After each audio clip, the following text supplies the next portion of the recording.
Hi hello എല്ലാവരും അടിപൊളിയായിട്ടിരിക്കുന്നെന്ന് വിചാരിക്കുന്നു. അപ്പോൾ ഇന്നൊരു അടിപൊളി വോൾ ഡെക്കർ ഉണ്ടാക്കാം നമുക്ക്. അപ്പോൾ ഇതിനാവശ്യമായിട്ടുള്ള ഐറ്റംസാണ് ഞാൻ ആദ്യം കാണിച്ചത്. നമ്മുടെ ഐസ്ക്രീം സ്റ്റിക്സും പിന്നെ ഒരു ഒഴിഞ്ഞ അക്രിലിക് പെയിൻറ്റ് ബോട്ടിലും. അപ്പോൾ ആദ്യം തന്നെ നമുക്ക് ആ പെയിൻറ്റ് ബോട്ടിലൊന്ന് ബേസ് കോട്ട് അടിച്ച് കംപ്ലീറ്റ്ലി പെയിൻറ്റ് ചെയ്ത് വെക്കാം. അപ്പോൾ സ്റ്റിക്സ് ഉപയോഗിച്ചുകൊണ്ട് ചെയർ ഉണ്ടാക്കാനാണ് പ്ലാൻ. അപ്പോൾ അതിന് വേണ്ടിയിട്ട് നമ്മൾ ഐസ്ക്രീം സ്റ്റിക്സിനെ ഈ ഒരു രീതിയിൽ ഡിവൈഡ് ചെയ്തിട്ടുണ്ടായിരുന്നു. അപ്പോൾ ആ മെഷർമെൻറ്റ്സ് ഒക്കെ ഒന്ന് നോട്ട് ചെയ്യുക. അപ്പോൾ ഫസ്റ്റ് ഇരിക്കുന്ന ആ ഒരു സെക്ഷനെ ഞാൻ 3 എടുത്തിട്ട് അതിനെ ഒരുമിച്ച് ഒന്ന് ഒട്ടിക്കുക. ആ ബാക്കി ഇരിക്കുന്ന 3 നമ്മൾ ഒട്ടിക്കുന്നതായിരിക്കും. ഇതാ കണ്ടോ, ഇതുപോലെ 2 ഡിവൈഡ് ചെയ്ത് അതിനെ 3 ഒന്ന് ഒട്ടിച്ചു കൊടുക്കുക. ടോട്ടൽ 6 പീസസാണ് അതുള്ളത്. അപ്പോൾ അങ്ങനെ ഒന്ന് ഒട്ടിക്കുക.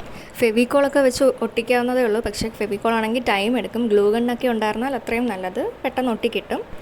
അത് കഴിഞ്ഞാൽ രണ്ടാമതിരിക്കുന്ന ആ ഒരു സെക്ഷനെയും ഇതേപോലെ തന്നെ 2 ഡിവൈഡ് ചെയ്ത് ആ 3 ഒന്നിച്ച് ഒട്ടിച്ച് ഇതുപോലെ തന്നെ മാറ്റി വയ്ക്കുക. ഇനി ആ തേർഡ് സെക്ഷനിലിരിക്കുന്ന 5 സ്റ്റിക്സ് കണ്ടോ, അതിൽ നിന്ന് ഒരെണ്ണം എടുക്കുക. എന്നിട്ട് ആ ഫോർത്ത് സെക്ഷനിലിരിക്കുന്നതിൽ നിന്ന് 2 എടുക്കുക. എന്നിട്ട് ഇതുപോലെ ഒരു പൈ ഷേപ്പിലാക്കി സ്റ്റിക്ക് ചെയ്ത് കൊടുക്കുക. ഇതാ കണ്ടോ, ഇതുപോലെ ഒന്ന് ആക്കി കൊടുക്കുക. എന്നിട്ട് വീണ്ടും ആ തേർഡ് സെക്ഷനിൽ നിന്ന് പോയിട്ട് ആ ബാക്കി ഇരിക്കുന്ന 4 ഇതിൻ്റെ മേലെ ഒട്ടിച്ചു കൊടുക്കുക.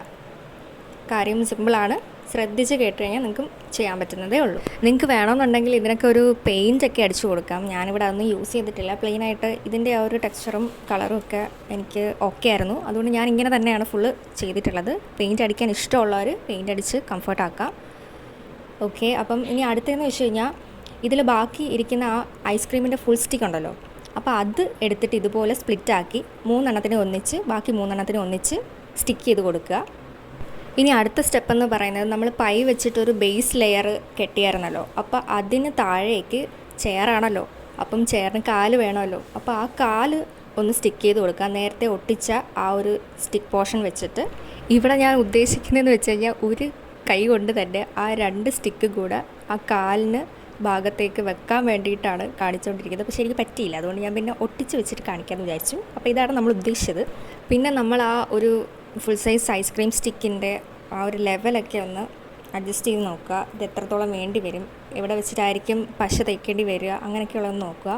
അത് കഴിഞ്ഞിട്ട് ഈ ഒരു സ്റ്റിക്ക് കൂടെ നടുക്ക് സെൻട്രലായിട്ട് ഒട്ടിക്കണം. അതായത് നമ്മളൊരു 3.5 സെൻറ്റിമീറ്ററിൻ്റെ സ്റ്റിക്ക് അളന്ന് മെഷർ ചെയ്ത് വെച്ചിട്ടുണ്ടായിരുന്നല്ലോ, അപ്പോൾ അത് അതിൻ്റെ സെൻട്രലായിട്ട് ഒന്നും കൂടി ഒട്ടിച്ചു കൊടുക്കുക.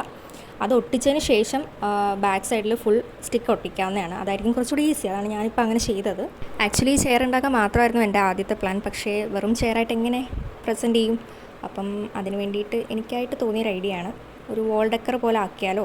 അപ്പോൾ ആ പെയിൻറ്റ് ബോട്ടിൽ വെച്ചിട്ടും കൂടെ എന്തെങ്കിലും ഒരു റീയൂസ് പോലെ ആകുമല്ലോ എന്ന് വിചാരിച്ചിട്ടാണ് ഇങ്ങനെ ഒരു ഐഡിയയിലേക്ക് മാറിയത്.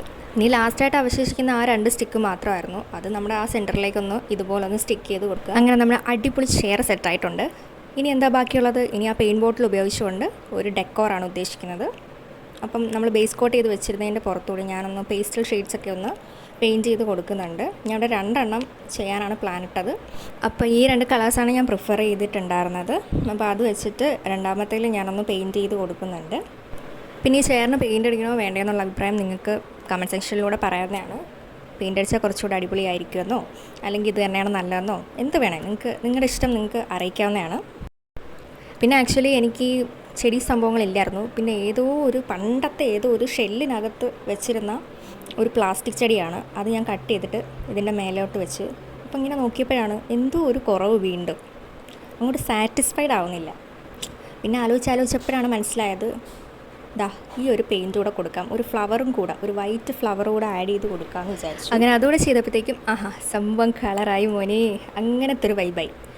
പിന്നെ അത് വെച്ചിട്ട് അങ്ങോട്ട് തിരിച്ചും ഇങ്ങോട്ട് തിരിച്ചും കൊള്ളാമോ എന്നൊക്കെ നോക്കി ഫൈനലി സംഭവം സെറ്റായിട്ടുണ്ട്. ഞാനങ്ങനെ നമ്മുടെ റൂമിലും വോളിലും ഒക്കെ വെച്ച് നോക്കിയിട്ടുണ്ടായിരുന്നു വോൾ ഡെക്കർ ആക്കാൻ പറ്റുമോ എന്നുള്ളത്. ഇത് നമ്മുടെ കീ ചെയിനിൻ്റെ സെക്ഷനാണ് കേട്ടോ. എനിക്ക് വേറെ ഈ ആണി കയറ്റിയ സ്ഥലമൊന്നും ഇല്ലായിരുന്നു. അങ്ങനെ ഞാൻ അവിടോട്ടാണ് ജസ്റ്റ് ടെസ്റ്റ് ചെയ്ത് നോക്കിയത്. അപ്പോൾ എല്ലാവരും ഇതൊന്ന് ട്രൈ ചെയ്ത് നോക്കുക. ഇഷ്ടമായി ലൈക്ക് ചെയ്യുക, ഷെയർ ചെയ്യുക, സബ്സ്ക്രൈബ് ചെയ്യുക, കമൻറ്റ് ചെയ്യുക, എന്താണെന്ന് വെച്ചാൽ ആയിക്കോളൂ.